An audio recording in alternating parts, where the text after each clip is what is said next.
Shorthand English Senior, ready for trial dictation? Ready, start.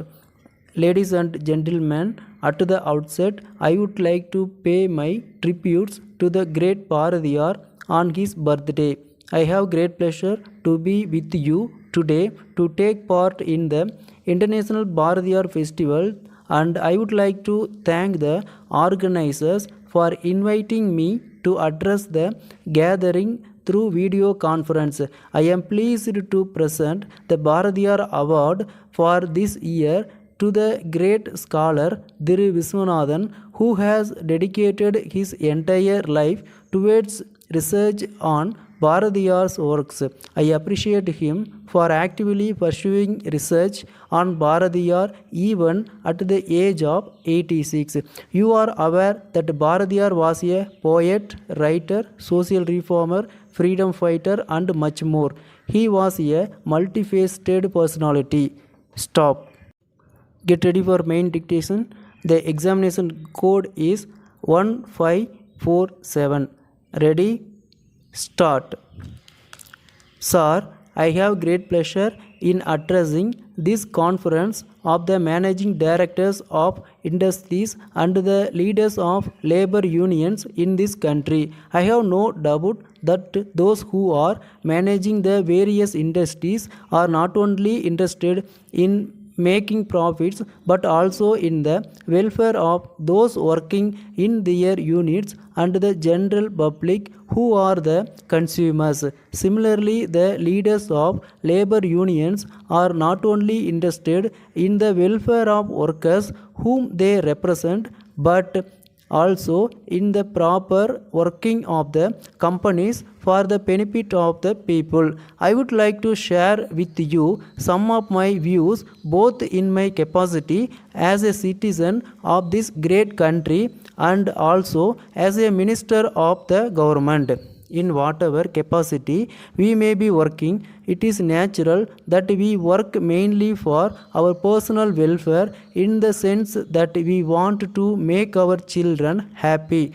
But there can be no doubt that we are basically interested in the progress of the nation and the welfare of the people because as responsible citizens, as we realize that only when the nation progress we can progress.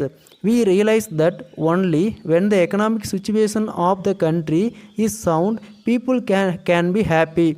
Therefore, it is necessary for us to keep this in mind. We should also remind our people in all walks of life of this aspect on every occasion. I would appeal to those connected with industries to see that there is no lockout in the factories. I would also appeal to the leaders of labor unions to see that there is no strike in any unit with which they are connected. The reason is this: if a factory is closed for some period, there will not be production during that period and the company will not be earning anything. This will result in the public not getting their essential requirements. The management will be incurring losses and the workers and staff will lose their wages. Ultimately, the economy of the country will be affected to that extent. Therefore, I would request all the concerned to keep this in mind before they decide on a lockout or a strike. I do realize that there may be grievances on the part of workers in the matter of wages, bonus, working conditions and other things. I will not say that all the demands of the workers are unreasonable. Most of them may be reasonable, but the workers should also take into consideration the capacity of the company to meet their demands. However reasonable they may be, they have to realize that the company has to incur expenditure by way of maintenance of the machines, marketing the products, and paying the taxes due to the government, in addition to paying the wages of workers.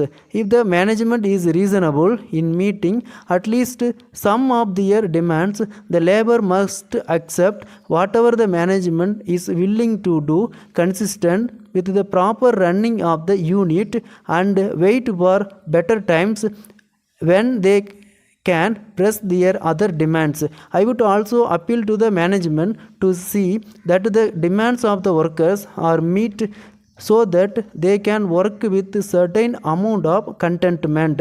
The management on their part should realize that unless a worker is able to run his family without difficulty, he will not be able to devote his full attention to his work. The management should also take into consideration the cost of living from time to time and pay the workers suitably. I wish you all success. Letter from Vanitha and Company, Mayiladurai, to the proprietor, Messrs. Meena and Company, Coimbatore, dated 4th May 2022. Dear sirs, we are writing to you regarding the recent purchase of some electrical goods. We would like to bring to your kind notice that approximately 2 weeks ago, we ordered a few items and received an intimation 2 days later confirming the receipt of payment and shipment of goods. In this connection, we would like to inform you that according to your items, the shipment should reach the destination within 3 to 5 working days. But we regret to inform you that we are yet to receive the goods.